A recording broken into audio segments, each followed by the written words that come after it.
wave is inequality. We can clearly see the widening gap between the rich and the poor. The film mentions that those ways was one of the richest governorates in terms of revenues because of oil economy, because of the Suez Canal. It also remained one of the filthiest governorates.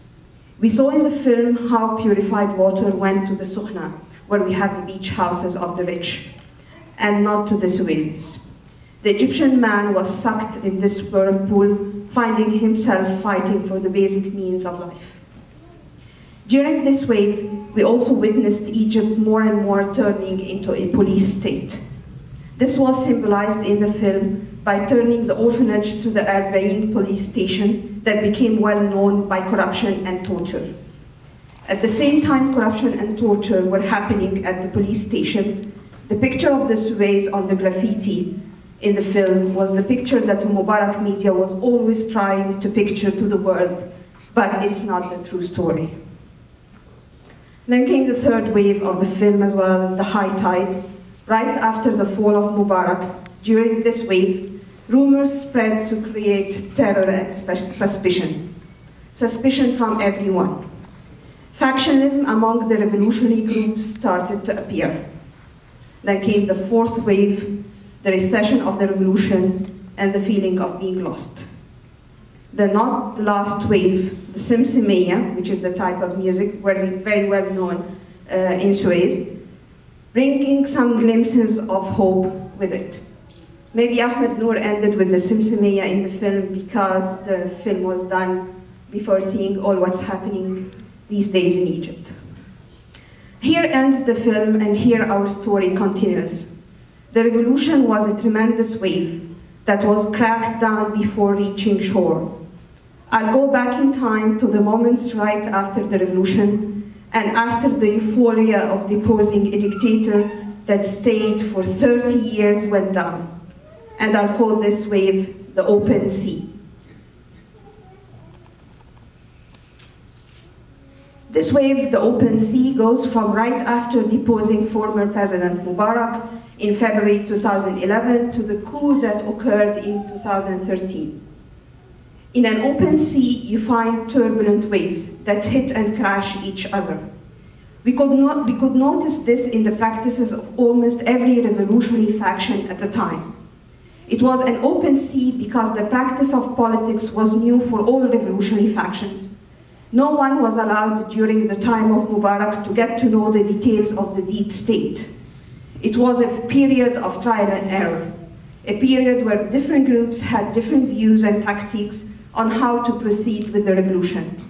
Some were radical, others were more conservative or moderate, and in this kind of environment, where people started seeing the light after long times of darkness, you can always hit anyone, even your partner in revolution. This is especially true when there is someone who benefits from this factionalism.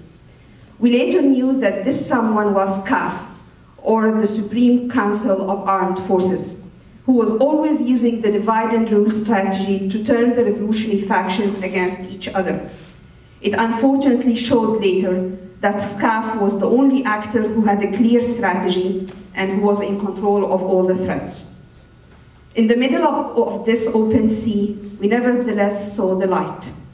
Egypt witnessed free elections that resulted in a people's elected parliament and the first democratically elected civilian president. Then came the next wave, a tsunami. Tsunami usually follows an earthquake.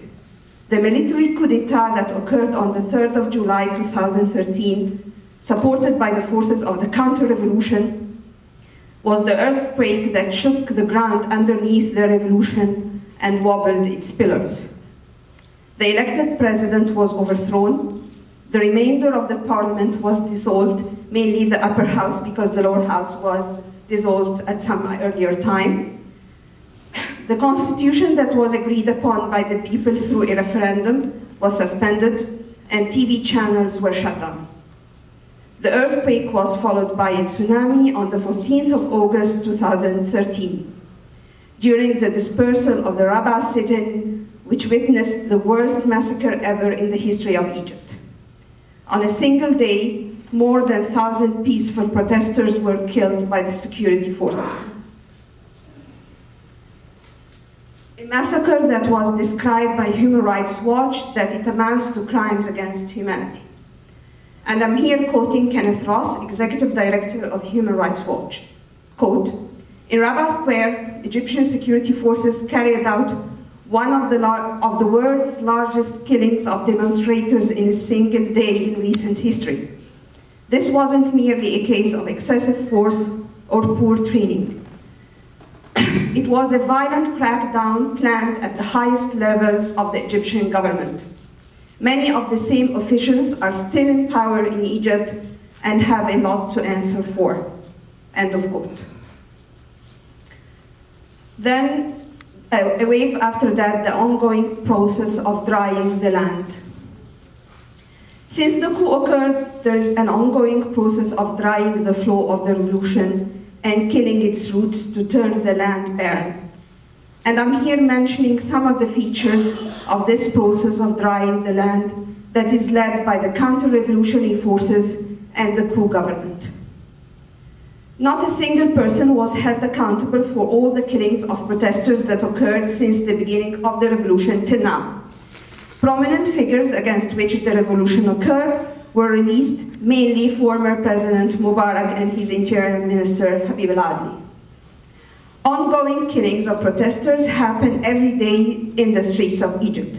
The latest instance was the killing of a 15-year-old boy from Cairo by a bullet in the head last Thursday when security forces used live ammunition to attack demonstrators. Mass arbitrary arrests and torture and depriving the political detainees of basic due process rights. Political detainees in Egypt currently amount to more than 40,000. Handing down mass long-term jail and death sentences to opponents from all political spectrum. We have 1,436 people sentenced to death in Egypt. One of them was already executed last month. Violations of human rights against vulnerable groups, mainly women and children.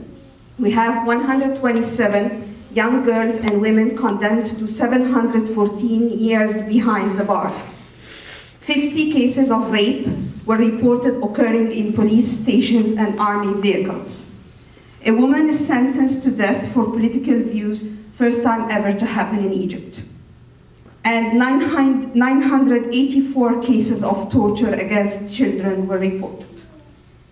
Violations of human rights of political detainees may die in custody or in detention because of torture, physical abuse, or because they were held in severely overcrowded cells and authorities refused to provide them with life-saving medical care. According to statistics of the Justice Ministry's Forensic Medical Authority, at least 90 detainees held in police facilities in just the governors of Cairo and Giza died in custody in the first 10.5 months of 2014. This statistic increased by 40% than the previous year, which shows that the condition of detainees is exacerbating. Despite the rising number of deaths, prosecutors have filed only one case against police linked to detained deaths since mid-2013.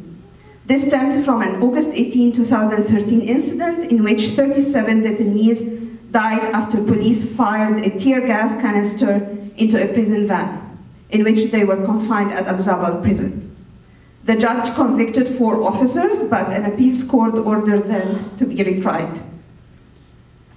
Attack on students inside university campuses, 288 students were killed, 20 of them on campus, and about 3,242 arrested.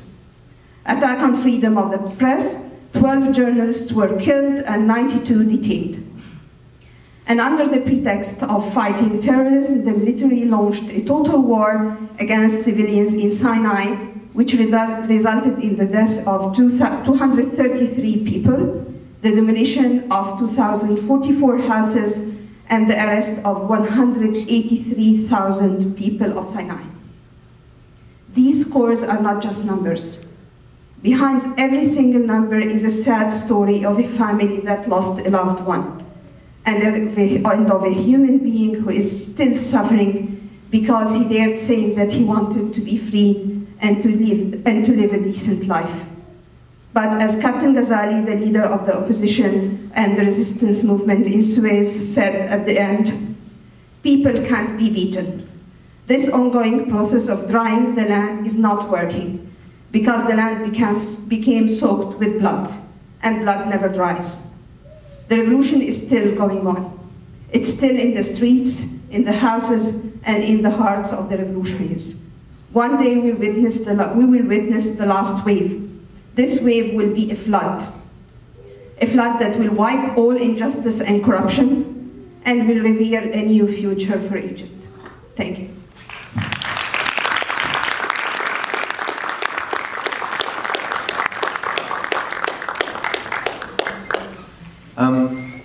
Thank you. That was